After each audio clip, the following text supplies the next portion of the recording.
There was a young woman named Maria who had been living with her stepmother and her new husband for a few years.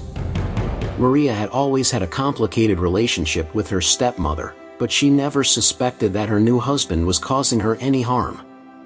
Everything changed when Maria accidentally overheard a conversation between her stepfather and a friend of his.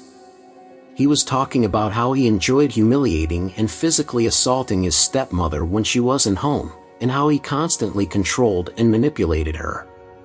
Maria was shocked and felt a deep anger towards him and her stepmother, who seemed to be completely blind to the abusive behavior of her husband.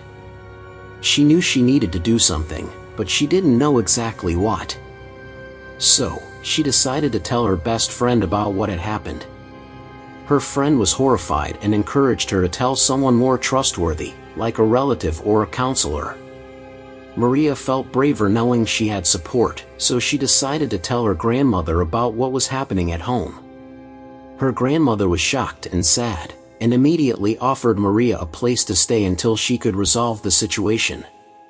Maria was relieved to have found someone who believed in her and supported her, and decided to leave her stepmother's house as soon as possible.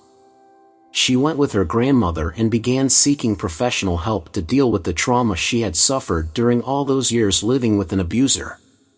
Meanwhile, her stepmother finally realized what was happening and left her husband. She apologized to Maria for not seeing what was happening and thanked her for having the courage to speak up about it.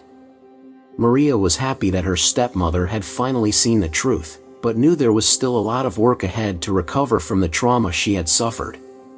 This is the end of another audio story. Let us know in the comments what you thought. Give it a like, subscribe, and turn on the notification bell to not miss our audio stories.